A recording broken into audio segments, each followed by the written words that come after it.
Korupsi menjadi masalah di berbagai negara. Sebagai tindak kejahatan serius dan paling merugikan, jelas sudah selayaknya para koruptor ini mendapat hukuman yang setimpal untuk menimbulkan efek jera bagi pelakunya dan menjadi contoh serta peringatan bagi para koruptor lainnya.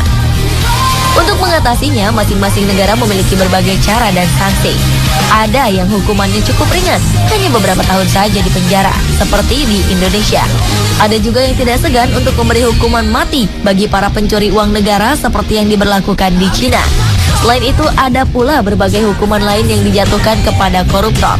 Berikut on the spot merangkumnya dalam 7 hukuman bagi para koruptor.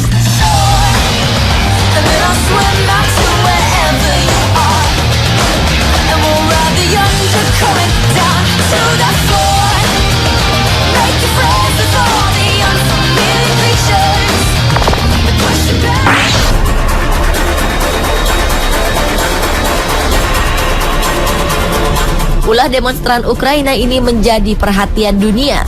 September 2014 lalu, mereka menggandeng politisi Vitaly Zurovsky menuju tempat sampah, lalu membuang sang politisi ke dalamnya.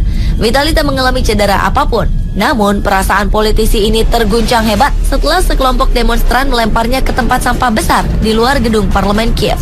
Awalnya, Vitaly berpakaian rapi, mengenakan kemeja putih dibalut jas hitam, menenteng tas kerja berwarna gelap, berjalan melewati kerumunan para pendemo.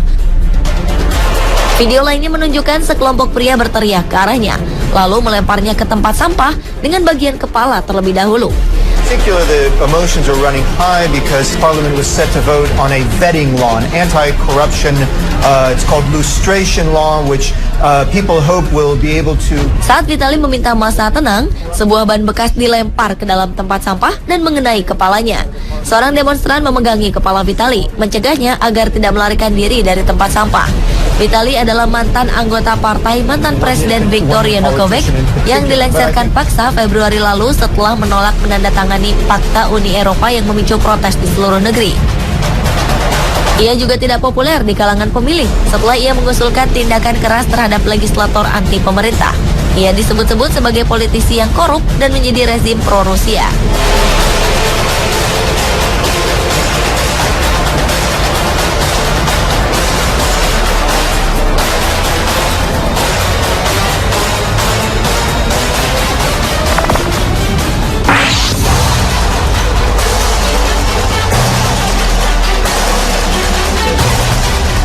Paus Fransiskus mengeluarkan peringatan keras kepada para koruptor. Dalam khotbahnya di Casa Santa Marta, Vatikan, Paus menegaskan perbedaan antara para pendosa yang menyesal lalu bertobat dengan mereka yang menjalani kehidupan ganda dan munafik, rajin bersedekah tetapi di sisi lain tetap mencuri dari negara dan kaum miskin. Paus mengatakan lebih baik jika koruptor diikat di sebuah batu penggilingan lalu dilempar ke laut. Ia juga menggambarkan para koruptor seperti batu nisan yang kelihatan putih bersih, tetapi di dalamnya penuh tulang belulang dan kebusukan. Paus Fransiskus juga menyebutkan bahwa orang tua yang mencari nafkah dengan menerima suap telah kehilangan harga dirinya, dan makanan yang mereka beri kepada anak-anak mereka disebut roti yang kotor. Khotbah Paus Fransiskus disampaikan di tengah kerasnya melawan korupsi dalam tubuh Vatikan. Dan pada Mei lalu, Direktur Bank Vatikan dipecat karena diduga terlibat korupsi dan skandal pencucian uang.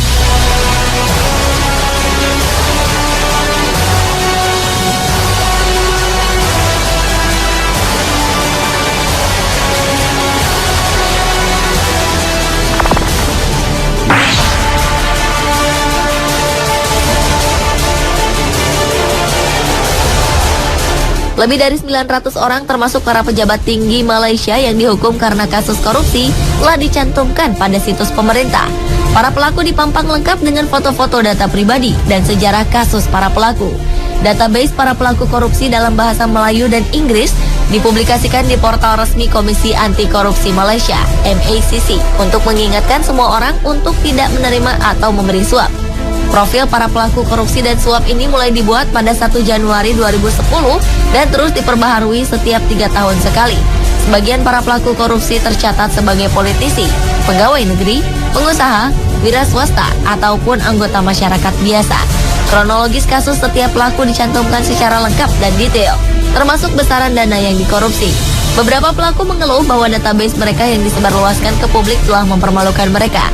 Namun pemerintah menegaskan bahwa masyarakat harus dididik akan seberapa seriusnya pelanggaran korupsi. Kira-kira seberapa panjang ya daftar pelaku korupsi di Indonesia jika dipampangkan seperti ini?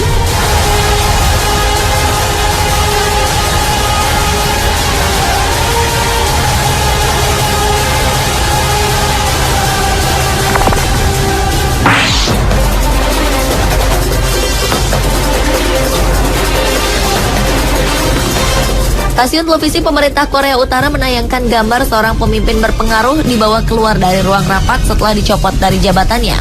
Jang Song-taek, paman dari pemimpin Kim Jong-un, dibawa oleh pengawal berseragam dari rapat. Kantor berita resmi Korea Utara menyebutkan Jang dicopot dari jabatannya karena melakukan tindakan kriminal termasuk korupsi. Langkah mempermalukan pejabat yang dipecat di depan umum baru kali ini terjadi di Korea Utara.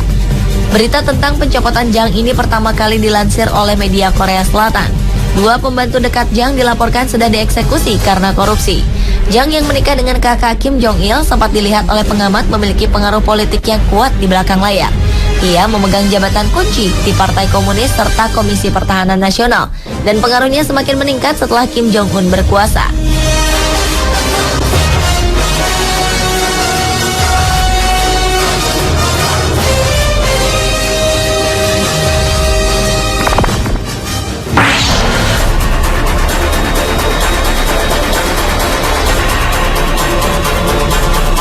Keberhasilan Hong Kong dalam memberantas korupsi merupakan salah satu faktor pendukung pesatnya perkembangan perekonomian di negeri ini.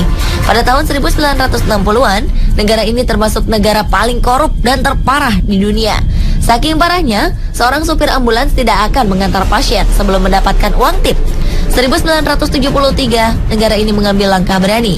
Tanpa kecuali, seluruh polisi, hakim, dan jaksa dipecat, kemudian membentuk Komisi Pemberantasan Korupsi yang dinamakan Independent Commission Against Corruption. Sejak awal terbentuk, lembaga ICAC tidak pernah pandang bulu dalam memberantas korupsi, baik kasus korupsi besar maupun kecil. Selain menerapkan hukuman mati bagi para koruptor, pemerintah juga menciptakan efek malu dengan menangkap koruptor di muka umum. Wow, apakah bangsa kita perlu melakukan hal yang sama untuk bisa benar-benar bersih dari korupsi?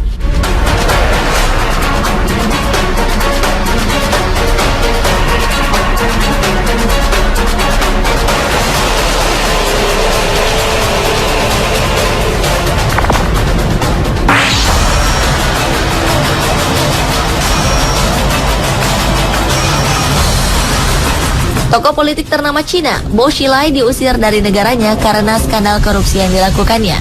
Mantan pemimpin Partai Komunis ini dianggap telah mempermalukan seluruh negara dengan tindakannya. Selain diadili, ia juga tidak akan menerima penghargaan sebagai mantan orang tertinggi di Partai Komunis. Bahkan keberadaannya akan dihapuskan karena keterlibatannya dalam skandal terburuk yang terjadi dalam beberapa dekade. Tak hanya korupsi, dengan kekuatan yang dimilikinya, ia juga sempat melindungi istrinya, Gu Kailai, dari tuduhan pembunuhan warga Inggris. Akhirnya istri Bo ini dikenai hukuman mati karena membunuh warga Inggris Neil Heywood. Pengusaha asal Inggris ini ditemukan tewas pada November lalu di Chongqing, kota yang dipimpin oleh Bo. Kasus ini terungkap lewat salah satu pegawai Bo yang membeberkan semuanya.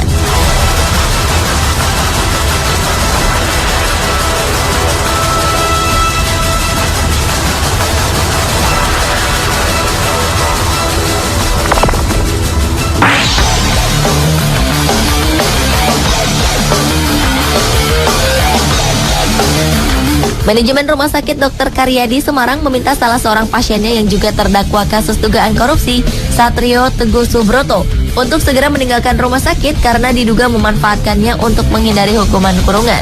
Pejabat rumah sakit mengatakan bahwa Satrio telah dinyatakan sehat oleh dokter dan harus segera meninggalkan rumah sakit. Awalnya, terdakwa kasus dugaan korupsi proyek pengadaan taman di Jalan Ade Sucipto, Solo ini harus menjalani operasi. Setelahnya, kondisinya semakin membaik, hingga ia dinyatakan sudah bisa pulang. Anehnya, Satrio selalu menolak dan tidak bersedia kembali ke tahanan. Pihak rumah sakit akhirnya memberi waktu 3 hari untuk ia menyiapkan kepulangannya dari rumah sakit. Jika tak kunjung keluar, maka pihak rumah sakit akan mematikan seluruh fasilitas di rumah sakit, termasuk listrik.